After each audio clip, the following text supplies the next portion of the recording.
My boiler's playing up still. Sick of it. Your what? My boiler. Your boiler? The boiler that heats the water up and stuff. But it doesn't. You know what I'd do in that situation? I'd instantly get a repairman out to sort it out. Done that twice. It was 80 quid for him just to say, looks like you need a new one. Why did you get a new one then? Out. Because then you wondered, are you meant to believe him or is he out to sort of... Well, he's the expert. Yeah, but is he? It's like you're meant to get a second opinion, aren't you? So that was the first time then? So what was the second time? Who came out the second time? Same fella. And what did he say? Well, I thought you were going to get a second opinion. Yeah, and also the company, and they just sent him again because it. Well, call a different company. What was his second opinion? 80 quid. I undercharged you. It's 150. No, because they must look in the book and sort of go, oh, you know, Harry went round there or whatever, and they must think, well, he went there last time, so he knows the situation. Yeah. And got the same fella again. Well, and got the same opinion, I assume. Same answer, yeah. Well, so twice you've called someone out. They said you need a new boiler. He had the overalls on, holding a monkey wrench again. He came in a van. Yeah. He charged you. He's the professional. Why haven't you got a new boiler? Because then he went on to say that, you know, it's a dangerous setup I've got. It shouldn't be set up the way it is. It's dangerous. Something about gas leaking out of it. He said, you don't sleep close to this, do you? And it's like, well, the bedroom's there. It's not a big flat. You've seen it, Steve. Yeah. Everything's en suite, isn't it?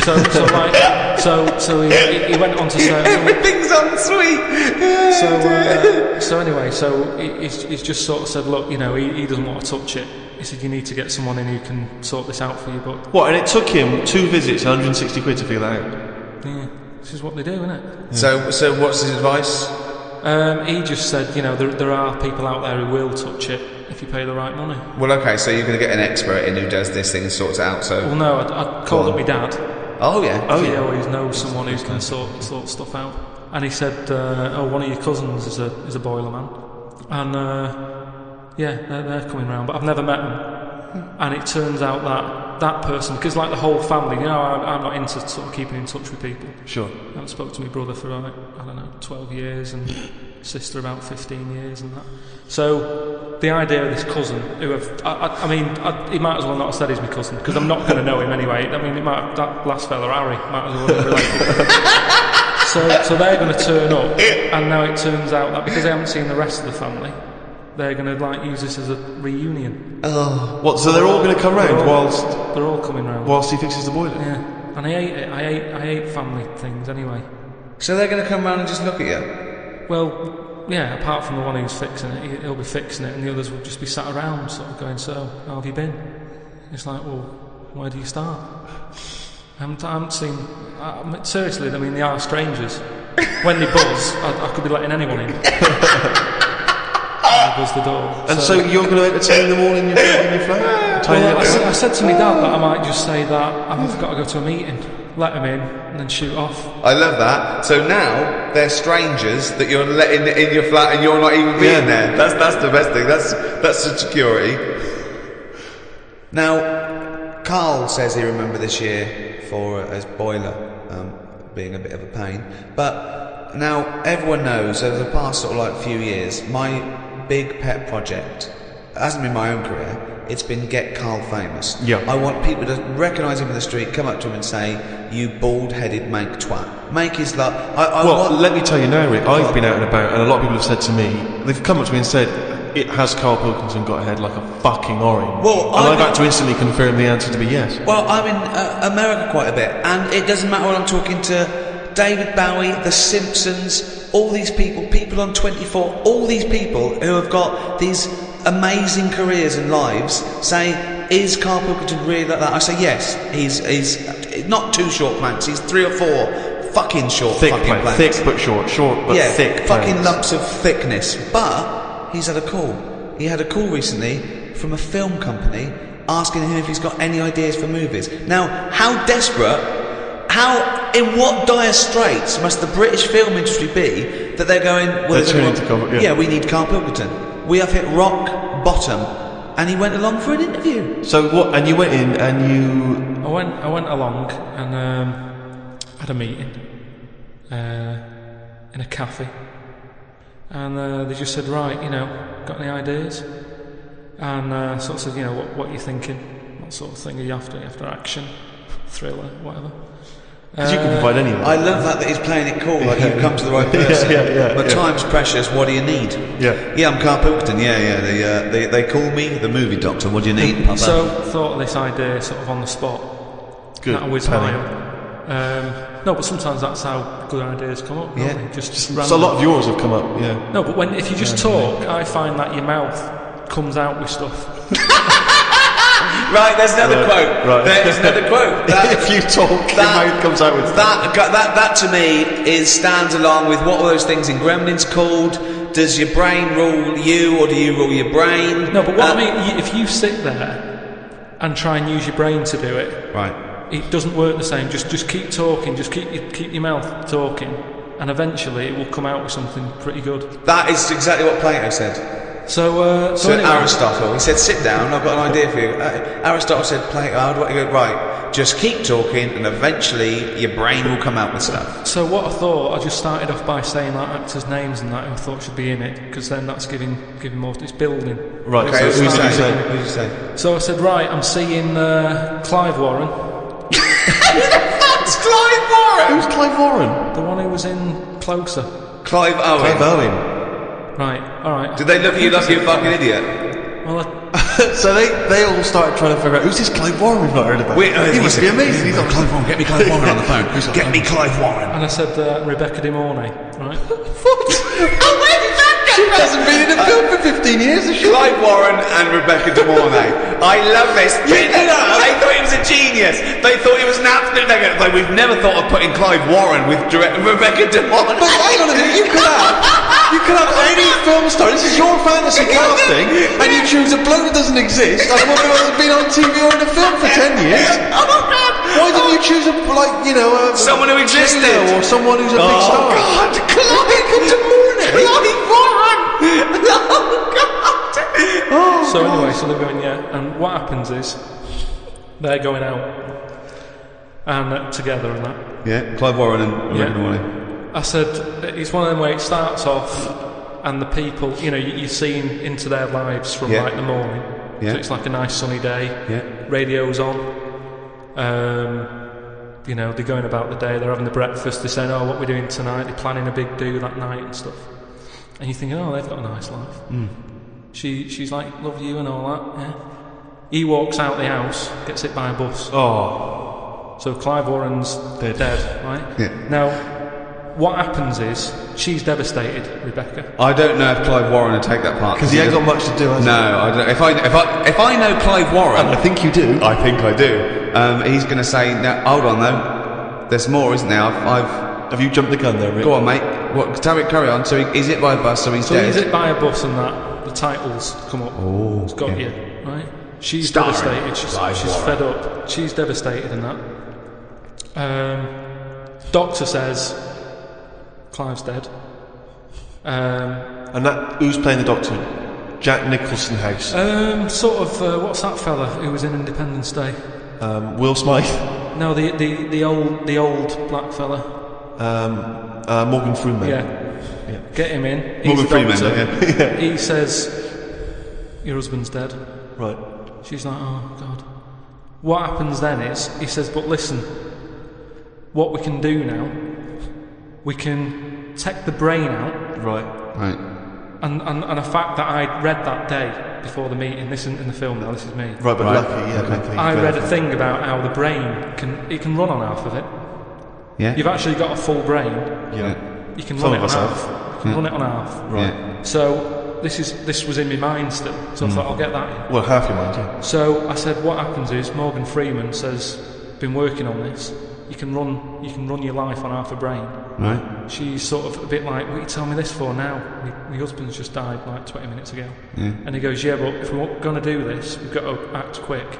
She's like, do what? He said, I'll tell you. He says, we can, whilst his brain's not fully dead, because it stays awake for a bit when you. Oh, he's not dead then. Fine. No, but wait he till he comes alive. What do you mean? He is, but they found out that it stays awake a little bit. No. No, he's gone. Hit by a bus. Yeah, no, he's dead. If the brain's dead, you are dead. Clive Warren's dead. And if the brain's not dead, you're not dead. No, but it's like people in a coma. They're dead, aren't they? But No, the brain isn't dead. No, they're in a coma. No, they're not dead. No, come out of coma. All right, then he's in a coma. He's been hit by the bus, but the chances are he's not going to come out of that coma. But his brain is still awake. Right, okay. So change that. That's easily done. Hold on though. I like this fact that he's in a coma, so they're going, look, he's definitely going to die in this coma. Take the brain out now. Pop the brain out. But why is that such a weird thing when that's what they do now? That's what they do now. What is? That's what they do. What? They do that. What? A brain transplant? No, but when, like, how I've signed that donor card. Yeah. Like, if anything happens to me. No. they've There's got the no lot. such thing as a brain donor. Oh, we've explained to you before. Yeah, but they're working on it. They've said something about Einstein. They messed about with his brain for ages, trying to work out if it was full of stuff. That's what they're doing. They're working on that. There's loads of things that doctors are doing that we don't know about. I've seen some weird stuff on the internet. Yeah, I know you have. Yeah. I saw a programme on Channel 5 where a monkey brain was still alive and it was stuck on a stick. And they You were poked watching the Magic Roundabout. They poked it and it reacted. Right. So it's still alive. It's being kept alive, and it's only a matter of time. What's the brain linked up to? As long as you can link it up to the eyes, and somehow so it can tell the arms and legs what to do, you're laughing. I love that. Imagine a team full of doctors going, well, we're going to try and do a brain transplant. Carl, right, okay, I'm going to be quick because I've got to get back. My cousin's fixing my boiler. As long as you can link this up to the eyes and tell the arms and legs what to do, we're laughing. Cheers, Carl. See you later.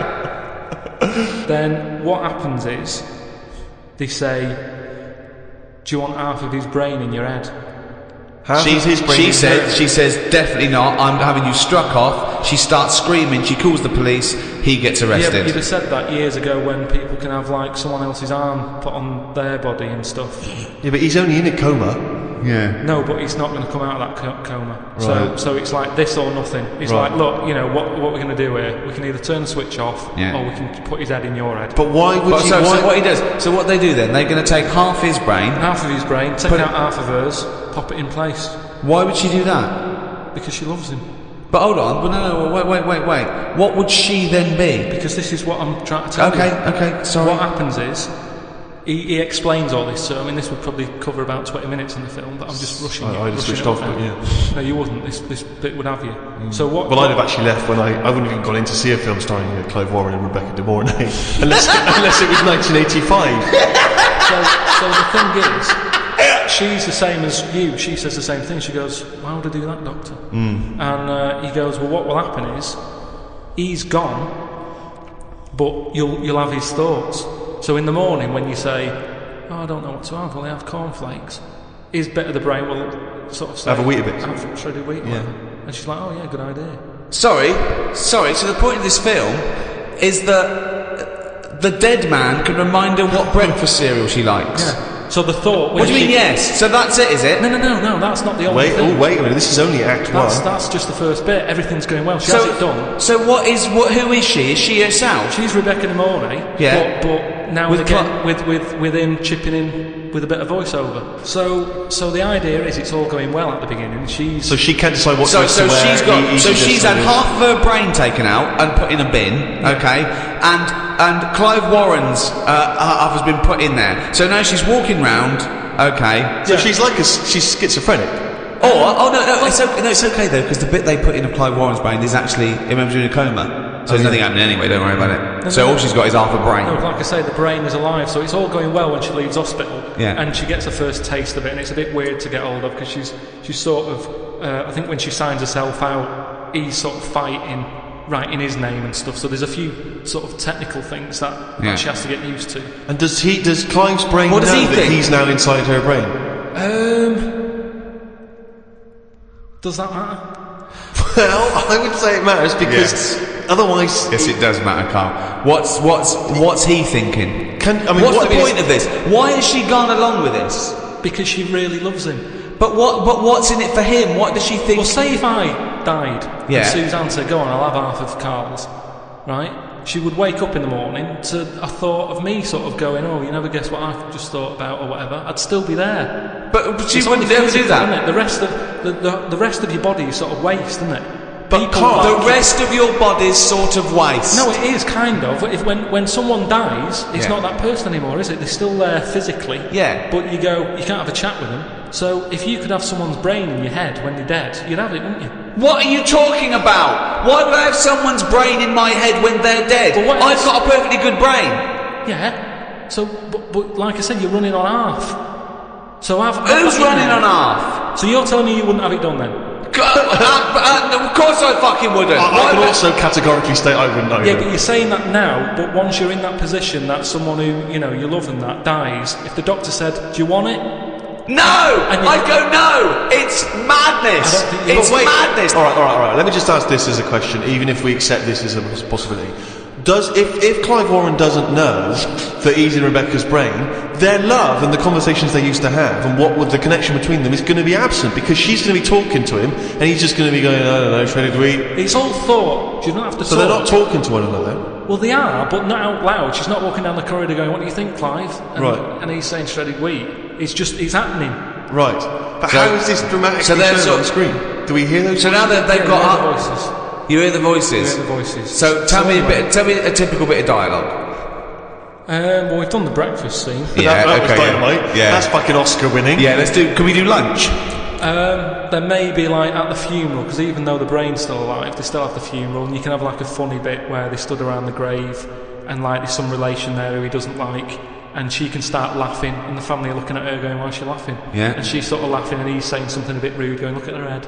Do you know what I mean? Yeah. Looks like Stuff on the fucking family. Little cameo for you.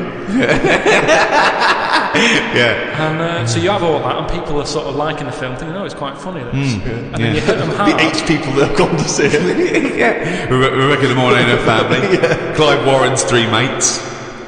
Alright, Clive, I didn't know you were a film star. No, I was working in a garage yesterday. Yeah, I was fixing boilers.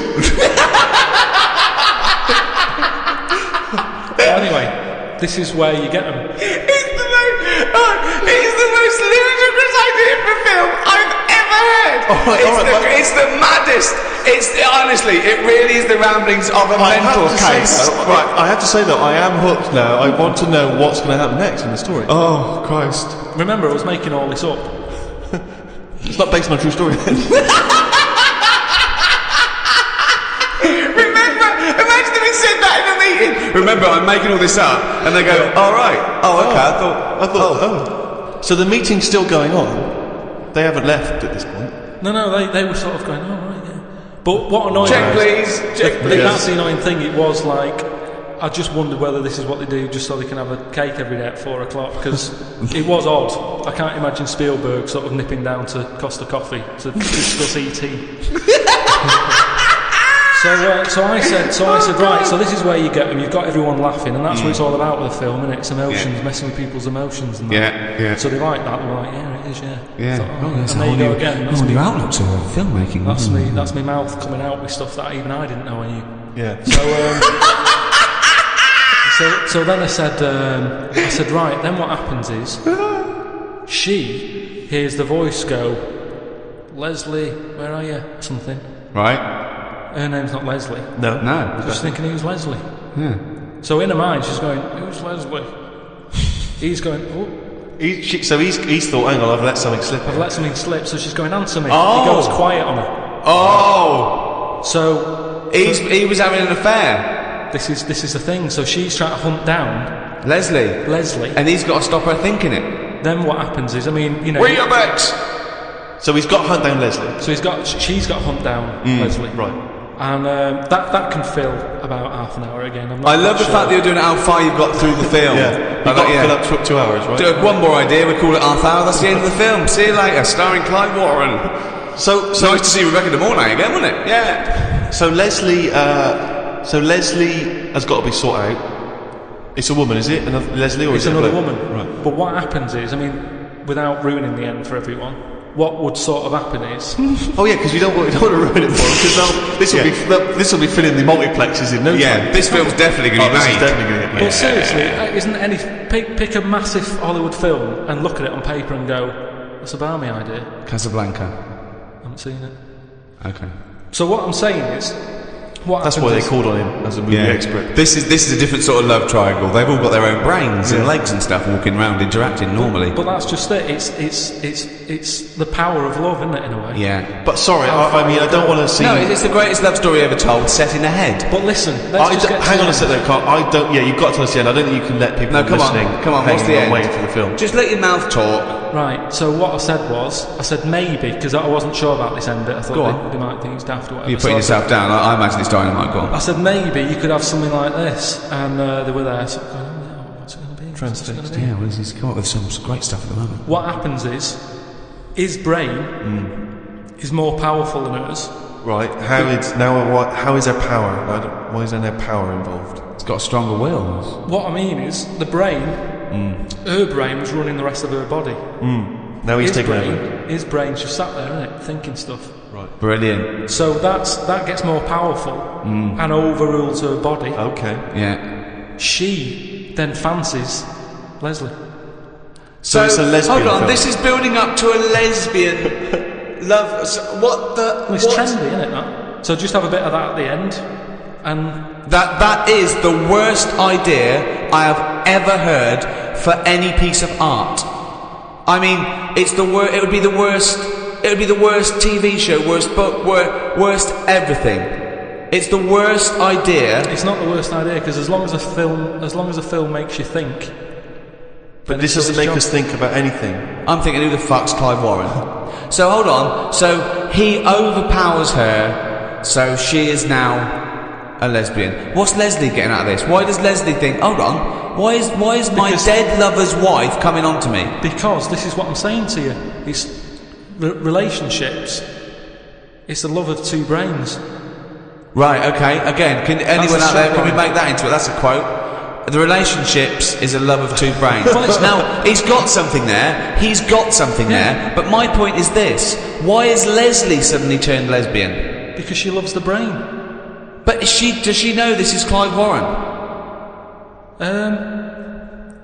Well, maybe now and again, Rebecca or Clive says something.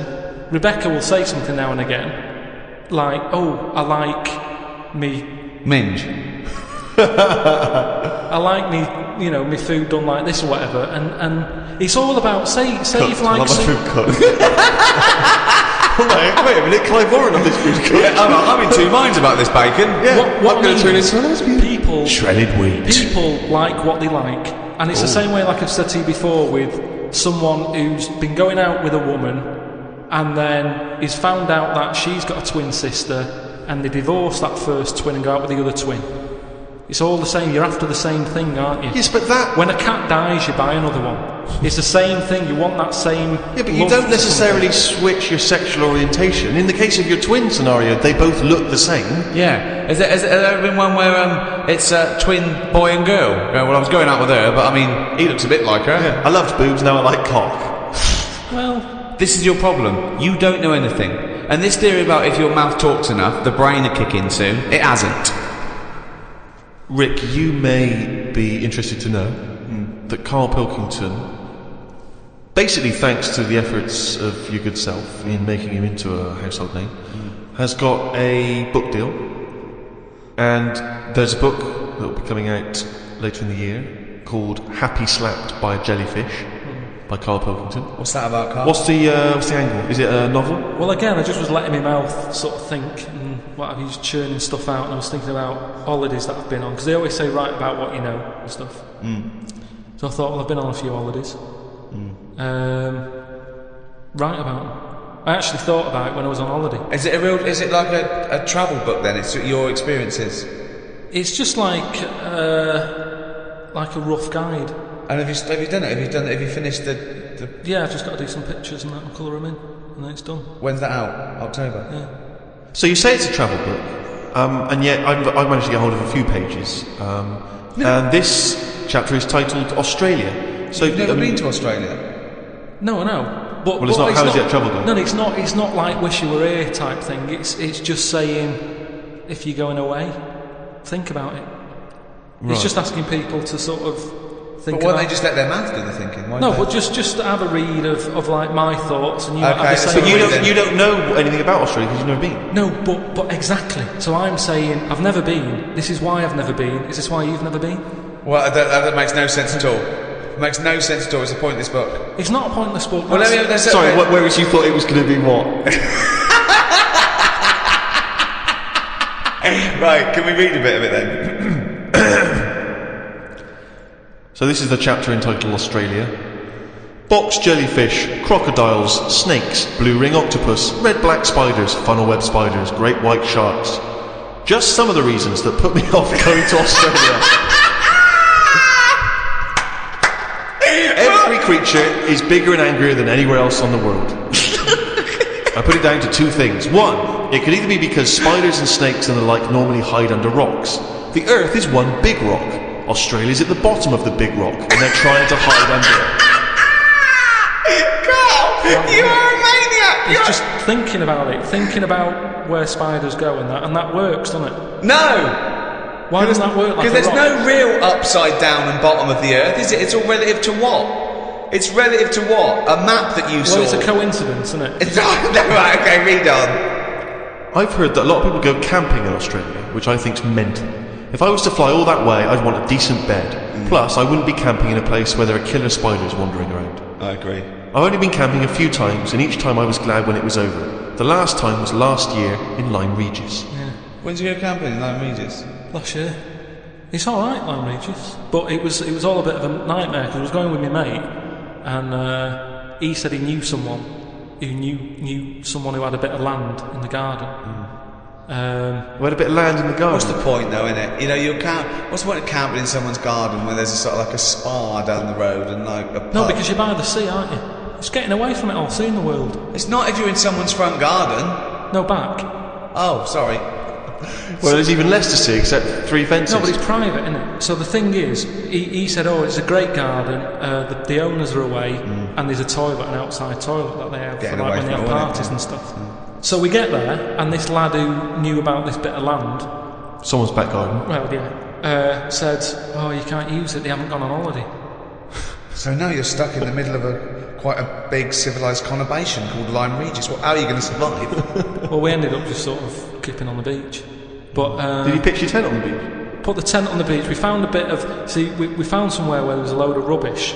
So we thought... nice. That's the place to go, yeah. No, A but municipal tip. What was it? Was it chemical waste or just like, you know... No, just coke just cans and syringes stuff. and, But listen, baby you've got to diapers. think about that. Rusty. What's wrong with Rusty? If there's rubbish there, it means it was a good place to camp. Why? Why? Because other people have camped there. Right. So that's how you've got to look at it. It's a way, that's like a little tip of... I would love this to be a real guide. So you could have slept first in a thing- public lavatory. Yeah. This one's nice. What? It's covered in shit. Means other people have had a shit here. Welcome to our 5-star hotel. You'll notice vomit over all the fucking walls. So that means people have had a good time here. They got right pissed up and threw their lungs up. So that's where we put down the tent. We put down the tent there. And then So what was we put up annoying the is... tent, he puts down the tent. We what's her name? It was already up. They It's carried already it all they the way carried it from all the way London. there. They went, let's pack it down. the weird thing was, as soon as we set up, some other people turned up. Oh, that's all the rubbish tip. Holiday makers, that was probably in the guidebook. They started setting up their tents. So I'm like, Yeah. No, look, there's some nappies over there. Yeah. Nearer the nappies. And they offered us some sausages. All right. My mate said, ignore them. That's like code for swingers. What? No! What? So there were some people cooking some sausages, Yeah. saying, "Would you like the sausages? We've made too much." And you It's said, just "No, that that's thing, code don't for talk swinging." to strangers. It's like we want to get away from it all. Yeah. We don't want someone, it starts off with sausages, doesn't it? And then So, before you know it- but what do these people look like? they were about 45. Who are they, though? A man and a woman. A man and woman. So what was in it for the bloke? Some people like that, don't they? No, you say, right, I want the bald one, love. If it's like wife swapping, shouldn't one of you be a wife? No, but I don't know all the rules and that. But He's just got a real thing for fucking oranges. we didn't want any sausages anyway, so we just sort of I said, don't believe sausages is a code for swings. Because eventually, how many times do they give someone sausages and they go, well, get your pants off, and they go, well, we just some sausages. They go, oh, this isn't working, this code. But why we need a better code. Why would we be being offered sausages? Because they're nice people and they're making sausages. Makes you wonder. Let's not trust these people. Let's move our tent nearer to the corpse. So yeah, that was the camping.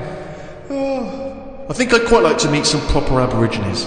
It amazes me the way that these people still live like cavemen did years ago. They waste nothing. They have a use for everything. I saw some pictures in the paper about some tribe somewhere who chucked their spears at a helicopter that tried to land close to them. If the tribe got annoyed with you, they would let you know that they were annoyed by shaking their knob at you. That's what they do.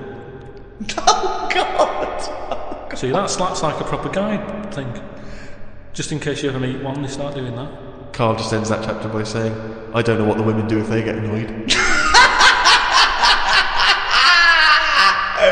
Oh, God! Oh, God! Within this new Karl book, of course, there are extracts from his famous diary. This is... You've actually been to Madeira, have you? Yeah. Okay, so this is a bit more of a factually accurate, informative chapter on Madeira. September 30th. Going away with Suzanne's mum and dad. We're meeting them at Madeira Airport as they're flying in from Manchester. The plane was full and I had a headache. There was a baby sat behind us that was crying its eyes out for the whole flight. The mother of it said it was upset because its ears were hurting. So were mine.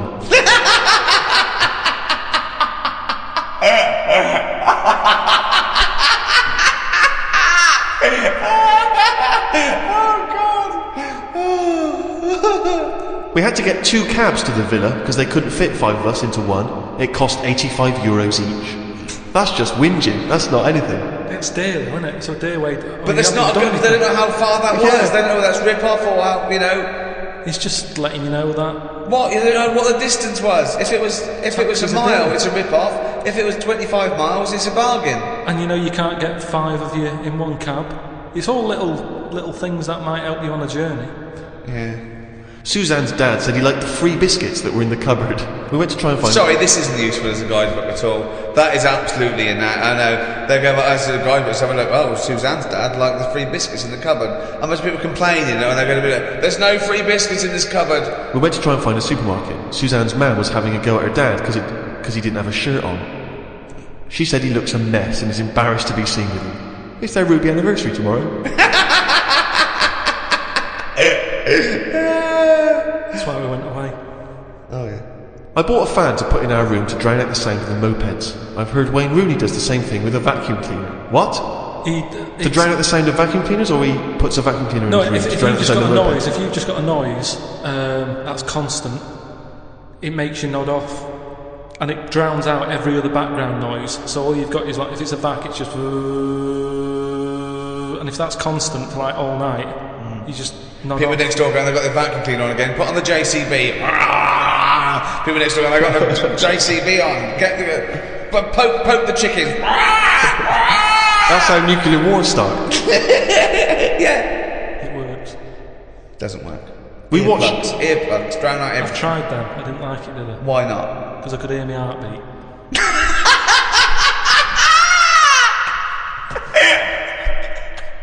Oh, you're such a strange little creature. Oh. We watched Jerry Maguire in Spanish. Suzanne wanted to go to bed, but I just said I wanted to hear the "show me the money" line in Spanish to see if it's as catchy. It wasn't. October 3rd. Sorry, it's Portuguese or Spanish? I don't know what they're speaking in this country. Madeira. So it's Spanish and Portuguese, is it? It's Portuguese, isn't it?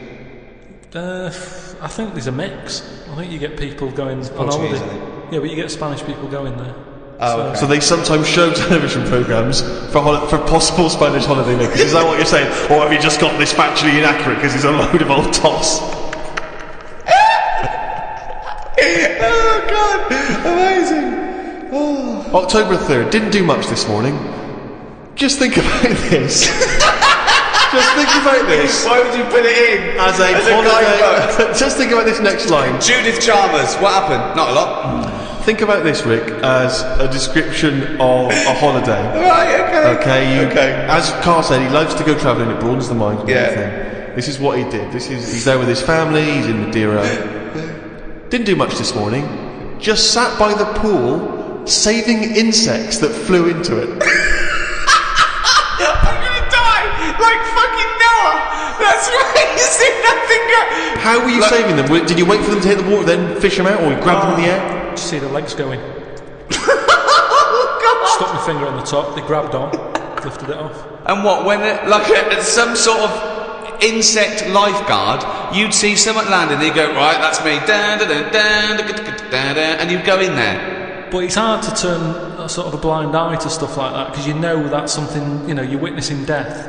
And if you can save something, you do, don't you? You do your bit. And at night, I'd sort of think, have they learnt the lesson, or will they be back, and will they be dead in here tomorrow? But if they can get an extra day, I've done my bit. I can't do more than that. I'm on holiday, do your bit. I'm lucky enough to see the world, do your bit. I love it. I did my bit. I love it. I love the fact that he was running around saving flies and things. Is there something? There's something so sort of. Meanwhile, an old lady drowned. Yeah. While he was saving a beetle. There's something so kind of, I don't know, desperately existential about your diary. That's what's so extraordinary about it. As he says, I just sat by the pool saving insects that flew into it. It was full of death. It's so depressing, isn't it? We walked round the shops. Suzanne's dad bought 2 packets of the biscuits he'd like to take back home with him. Suzanne's mam bought a tin of corned beef. It was a bit of a boring day today. Jesus. There was a dead bird out the back. Oh no, where were you, Carl? Suzanne's dad said it looked like it had flown into a wall and killed itself. No, I think it caught a few insects, but they were covered in chlorine, so it poisoned it. Loads of ants were eating it. Oh God. I dug a hole under a tree and buried it. The ants were still all hanging around the scene of the death, ages after the burial. Suzanne's dad said I should have left the bird for the ants to eat because I was messing up the food chain. I felt bad, so I gave the ants some breadcrumbs. This is weird. This is just so This is dark. really weird. It's good bread out there, though, isn't it? I should have put that. We have to eat all the food we've got because we're going home tomorrow. Suzanne's mam cut her finger opening the corned beef tin and fainted. Sorry, this is really weird. Why do you have to eat all the food? Isn't this like, what's that film, the Amityville Horror, where there's like a haunted house and there's dead insects and ghostly children walking through the corridors, old people fainting, insects. I'm just saving the insects, mother. But you always eat all the food that's in the fridge before you go home, don't you? It's all there to be eaten. She bought some pikelets, which I've never had them. They like squash crumpets. Right, okay, start again. Start the whole thing again. She bought some what? Some pikelets. Pikelets? Yeah. And I didn't like them because they're not as fat as crumpets. Oh God! I just like a different Didn't language. eat them, and it was a big upheaval because, I was going home and her dad kept trying to sneak them into our bags. Because it's like, they were for you take them. We don't want your stuff in our house. Because he gets a bit funny about stuff being left over. There's bins that you can't put certain stuff in. There's a bin in the lounge and I put a tangerine peel in it. He goes, that sort of stuff does not go in that bin. So it's rubbish, yeah, but it's not the right sort of rubbish. Someone will camp next to it. We want to get a better class of camper. Oh, that's the book. It's called Happy Slapped by a Jellyfish. Yeah, that's from one of the chapters, isn't it? By Karl Pilkington. Get that soon. Particularly if you're thinking of visiting Madeira or Australia. Yeah. Well, that's about it. Thanks for listening to this. If you enjoyed this and you haven't heard the others, we've got the whole all 3 series on iTunes. You can go and download those. The Ricky Gervais Show, is that what it's called? It's called The Ricky Gervais Show. Yeah. Carl's also made a programme for me, Steve, on my Fame DVD, out in November. It's called Fame. So I thought of a little title, Fame, I'm Gonna Live Forever. Remember that guy we met who's going to live forever? Oh, yeah. Called Howard. Yeah. That was a meeting of mine, and it's Carl meeting Howard, and it's Got on with him. It's really good, isn't it? It's really good, and they do. He really gets on with him, and we're probably going to do a new series of the podcast maybe next year. What do you think, Carl? If you're not too busy making this film with Clive Warren, We'll see how it goes. Go- Don't plan anything. yeah, just check out rickygervais.com. I am Ricky Gervais. With me, Stephen Merchant. Goodbye. And Carl. Right.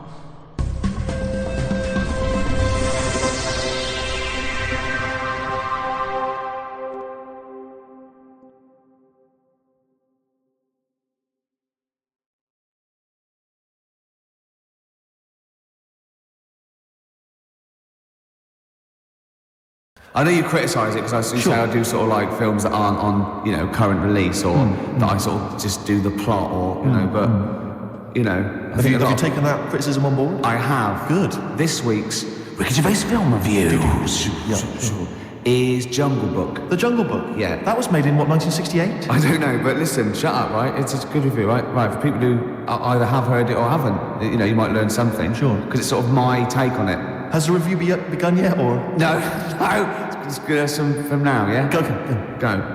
Right, the little kid, he's in the jungle, right? But he knows the bear and the panther, they're good friends. But it's dangerous because you've got to watch out the tiger and the snake. Now, the reason is, they don't mind him, but he's human and he can make fire, they can't. That's why he's sort of in demand, even though they've conquered the power of speech, they can't make fire. And then, the orangutan gets him. Now, he's in trouble. But the bear puts coconuts on and makes himself look like it, then they fall off. They've got to get away. But then he meets a girl and then they're not, you know. Okay. Do you write these yourself? Yeah. Or you don't get a professional to do it? Right. No. Okay. And what would you give that one out of 5? It's 9. That's a 9 out of 5. Strong review there. A strong film then for you. Well, again. And you'd recommend that for friends and family? Yeah. Okay. Just on video or DVD or in the cinema. Okay, good. All right. And the film again was? Jungle Book. Jolly good. All right, thanks very much for that. Well, now it's time for Song for the Lovers. This is the Smiths, and last night I dreamt that somebody loved me. Good. Okay, cool. Yeah, lovely.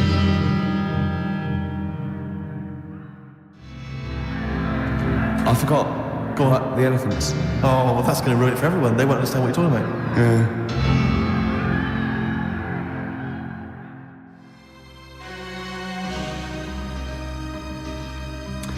Smiths. Lovely song, Last Night I Dreamt Somebody Loved Me. Beautiful. Song for the Lovers there, on XFM 104.9. Can't believe I forgot the elephants. That was a key element of the review. Really? Yeah.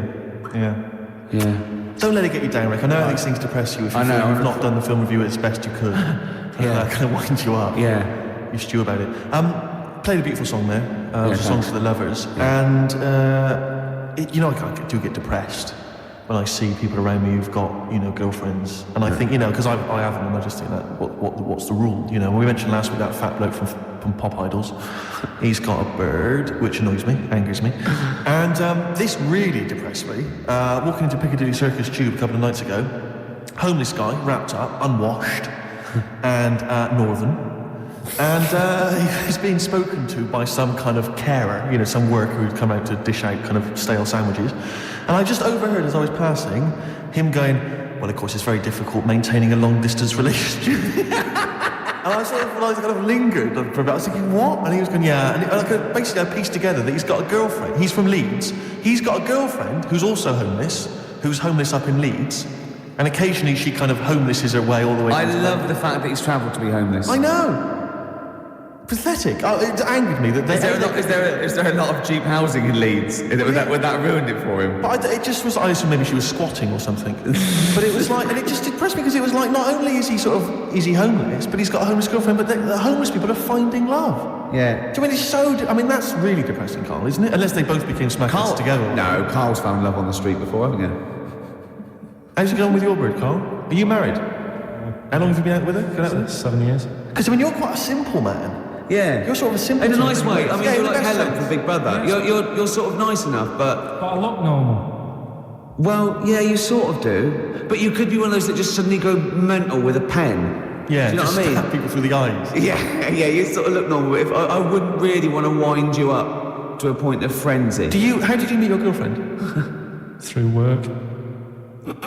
What, through her work? What, you phoned up and said... We worked at the same place. Oh, you're right. You're quite an enigma, aren't you? Could you give us more on that? At work. You met her at work. What, she came in selling sandwiches? She was going through the bins outside. What do you mean you met her? Why are you having an attack on me? You're the one who's sad and lonely. Oh, he's done you again! But what I thought was interesting was I just scratched at him and he just went mental. Yeah, no, it's like a bear caught in a trap. It's funny, isn't it? You'll never learn. No, I was just interested to find out what the story was, because it might be a really romantic story. Well, it's not. All right, jeez. I love the fact he doesn't want to talk about his love affair. I was thinking about you in the week, and does it worry you? You sort of joke about it now, and we're talking about it in the office, is Steve really touchy about the way he looks? Oh, what's this? Where's that come come from? He's done it again. He's done you I again. was walking on the other night and I was thinking about it. And do you worry that when you're old you will be on your own? You did start it though, didn't you? Well, Carl, I'm glad you brought this up. because I mean, for me, you know, a lightweight, frothy entertainment show on XFM on a Saturday afternoon is exactly the place where I want to discuss the desperate, lonely future that's inevitably coming my way. Oh, God. I'll tell you what will cheer you up and forget all that. A bit of Embrace. Oh, one of the most hated bands. Hives, Main Offender. Before that, Embrace, Make It Last. I know you don't like Embrace much, but that's a nice tune. Yeah. They do cut a nice little chorus. Sure. And I think their heart's in the right place. Okay. Yeah, very nice. What could you do better? I was mucking around. That's always fair. No, I was thinking there's not enough avant-garde stuff. I just did this, right? There's a little spring on the mic. What does that sound like? Does that sound good? I haven't got my headphones on. Does that sound good? It sounds brilliant. I was thinking of doing that and just send it to John Peel. It's good. Maybe with some samples of like politicians going, "We will not turn." I feel it's more a B-side at the moment, but I mean it's strong. I think it's you could work that out. But that's without strings or anything. Without. Yeah, sure, that's without I mean that's just kind of a basic demo. When you've worked that up with a decent producer. Yeah. Man alive. Still coming. We've got Radiohead. We've What got are these guys doing? There's a couple It's of. quite noisy. It's just distracting. Yeah, there's a couple of fellas behind us taking pictures. Doesn't take what it takes, two of them. I think one of them's got a couple of hours out of the office. Yeah. They're from the what are you from? X-Mag. X-ray. X-ray. What's X-ray? It's the XFM magazine, Steve. The XFM what? Magazine. Where's that? Where is this available in shops? Is it just a giveaway thing to? Kind of give away a bit of information on bands. Right. Gigs are coming up. How is it available? Who gets it? It's in top magazines. You're really selling it, Carl. You're obviously a fan of the magazine. It's all right. Yeah. I don't want to make it. This seems now like you've said, let's pretend we don't know what it is. You sell it on air, make it sound. I don't know what it is. Well, I'll show you later. Okay, cool. And if people want a copy of it, they can go to the website and subscribe, and you get it for free. That's all right. Cool. And And you're what? gonna be in it. And we're going to be in it. 7 pages. I don't look my best. I don't dress for radio. And Well, it's okay because I'm photogenic, so I'll make up for whatever you. I'll push you forward. Rick, I don't know if you were aware of this, but we have some tickets to give away. Is your favourite band Marquis Smith's The Fall? It is, yeah. I thought it was. And is your favourite venue the Kentish Town Forum? Oh, I'd see anything there. I'd see the Fall anywhere, and I'd see anything there. So if you're telling me the Fall are there, we're not giving away, Steve. I'd like those from the south. Rick, I'm just trying to remember if your favourite support act of late is Schindler. Oh, no, I hate them. I'm not going. Give them away. Okay, so the doors are at 7:30. Doesn't say when it is. I'm only Is it joking, tonight? Schindler. I'm only joking, by the way. Schindler, the lads in Schindler, if they think I'm being a little bit nasty. It's tonight, it's 7:30. The tickets are £11.50 in advance. I'm assuming there's probably some still left, but we have some to give away. How many have we got to give away? Just 3 pairs. 3 pairs, is it? Have you, talking of Schindler, you know the people that make lifts? Or I think escalators as well. Oh, yeah. If you notice, like in Yeah. the bottom of a lift, it always says Schindler. It's always made by some organisation called Schindler. Do you think it's the same Schindler? Like from Schindler's List? So it's Schindler's Lifts. Schindler's Lifts. And it was passed down wrong. No, I didn't make a list. Yeah. I made lifts. Yeah, I You're joking. seriously- Spielberg was going, I've made a whole film about It was 3 hours, it was in black and white, for God's sake. Was it, where'd you get the lift? There was no lifts in it. I thought it was a list you made.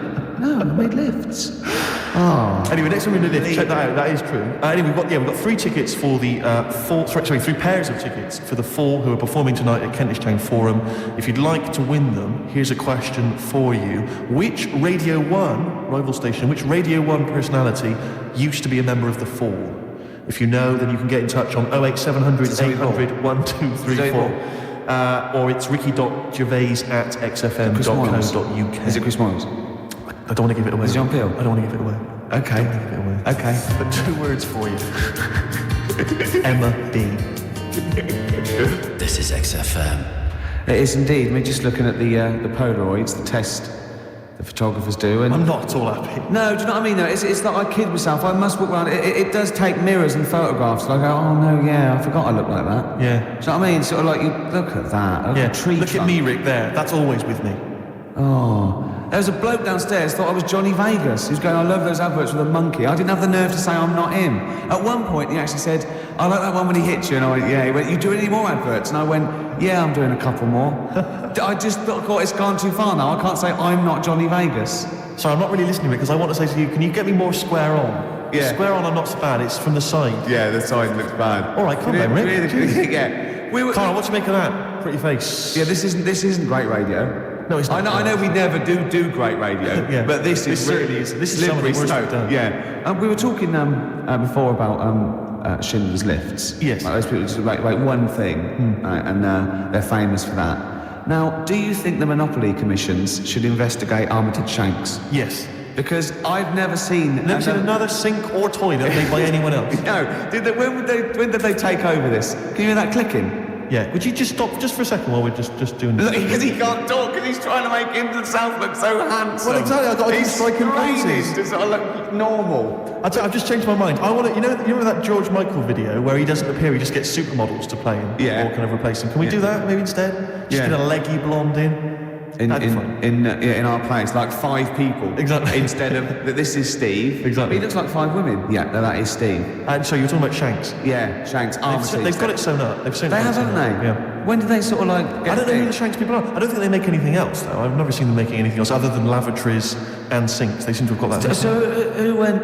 We're going to make so many urinals that there's going to be too many urinals. No one's going to have a look in. When anyone's out having a slash, they're just going to be thinking, Armitage but Shanks. Presumably there's someone called Armitage Shanks who's got his name all over that. You know, whenever you meet him, you're just thinking, I've had a Waz. On Armitage Shanks. On Armitage Shanks. Is Waz a word we can say? Waz, can't we? Yeah, or piss or slash. Yeah, either of them's fine. Oh. You two, Walk On. See, I like you two again now. I liked him sort of, in the very early days. And I hated him for about 15 years. And then the last album, this, and Beautiful Day, I think really good. Thanks for that. They've lost all their pomposity, don't you think? I saw one of them saying that he felt this was the best album they've ever made. I tell you what, I'm not going to argue with him, whoever it was, Steve. Could well have been The Edge, not sure. Could have been Larry Mullen. Real name David Evans. Really? Yeah. Interesting. Yeah. Rick, you may recall that some time ago we gave people the opportunity to win some tickets for the Fall performing live at the Kentish Town Forum this evening. Supported by Schindler. I know you're a big fan of them. And we have some winners. I could have made more lifts. The question I set was, which Radio 1 personality used to be a member of the Fall? We did have some wrong answers. Wrong answers included Gary Davis. No, I imagine him in the Fall. That is brilliant. Noel Edmonds. And of course, Ed Stewart Stewart. Oh, what's happened to Noel Edmonds? What's happened to lovely Nolly? Noel's just utterly doomed, isn't he? No one will employ him now, it seems. Well, we don't know that. That's probably libelous. How is that libelous? Well, he might be turning down stuff and therefore might be sort of waiting for a big comeback with Noel's House Party 2002 for all you know. No, you're right, it is libelous. Thanks for pointing that out, Rick. Just already Lawrence thinking that's not libelous. No, actually, good point. Yeah. So the winners are Minna, who's from Finland, apparently, according to these notes here. Minna. Why is that funny? Well, how would you have called him from Finland? Well, no, when someone says, where are you from? She might have been here for like a year. I go, well, Finland. Well, I've embarrassed myself. Sorry about that, Rick. Thanks for tearing me apart. That was fascinating radio.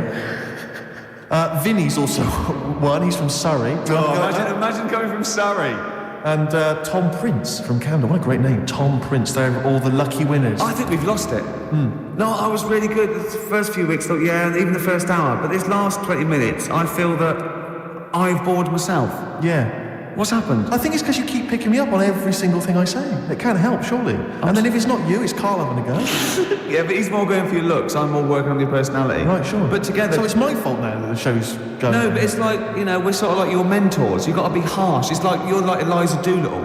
And we've got lots of little stylists in, like they do with makeovers and that, all that faking it. They get in, like me and Carl working on your looks, I'm doing your personality. We're going to get like stylists in and, coaches. And then you have to do a date. And the woman has to, and there's 3 other blokes, and she has to work out what the freak amongst them is. And you've got to go, no one voted for you as the freak. Yeah, Rick, I've known you for 3 years. I don't think you count for that job.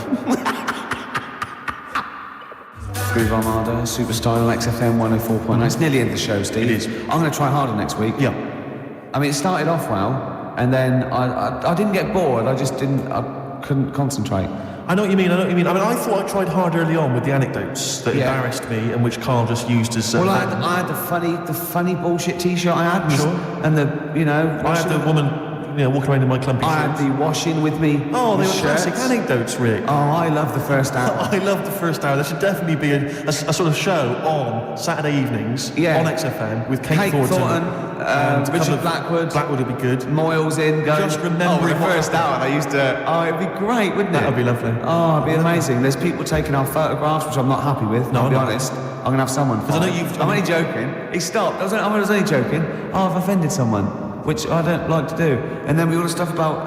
I'm worried I'm worried because I didn't know that the photos were going to be taken. Yeah. That we won't seem quite as hip and down with the kids as we thought we would on account of wearing these tuxedos. I'm telling you now, that is ironic. We are down by law. This next track is Ice Cube. It was a good day. It's my selection for the hip hop track. Yeah. As you know, we want to spread the word of. A lot of people don't seem to realise that hip hop is music as well, and it's out there, and it should be enjoyed by kids. And it's at the moment, it's kind of quite an eclectic thing, it's very underground. Yeah, we're trying to bring it into the mainstream. Yeah, and in this, Cube says it was a good day. Simple things like he didn't use his AK. That's the sort of world he lives in. That's what he's trying to get across. And it talks to you about your life. Sure. Yeah, respect it.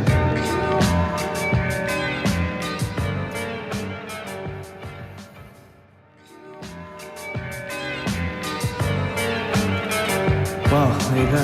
Ice Cube, it was a good day. Great song. Yeah. Well, you've got a great song coming up as well. I have indeed. It's the song for the ladies, Rick. We'll leave people with that. Have you seen the film Magnolia? I have. It's one of the most underrated movies. It didn't get a single Oscar nomination. It's absolutely fantastic. Breathtaking cinema. Made by the guy that made Boogie Nights. Absolutely fantastic. Tom Cruise is in it, loads of people. And the soundtrack is entirely written by Amy Mann.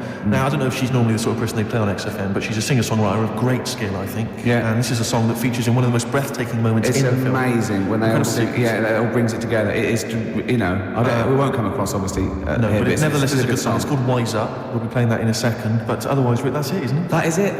What will you be doing tonight, Steve? What are we doing tonight, Rick? Probably going to be staying in. Yeah. And doing what? Watching some telly. That's not all if I know you. Did I see a couple of cans of weak lager in your carrier bag? I did sneak them in, yeah. You're not going to drink them both tonight, are you? What are you, my mother? Okay, do what you want. Will you be sleeping alone again? If I play my cards right. Will you be having a little tug just to get yourself off to sleep? I'll probably have a couple of tugs. If there's something saucy on Channel 5, I will. XFM 104.9. Here's Wise Up. Amy Mann, enjoy it.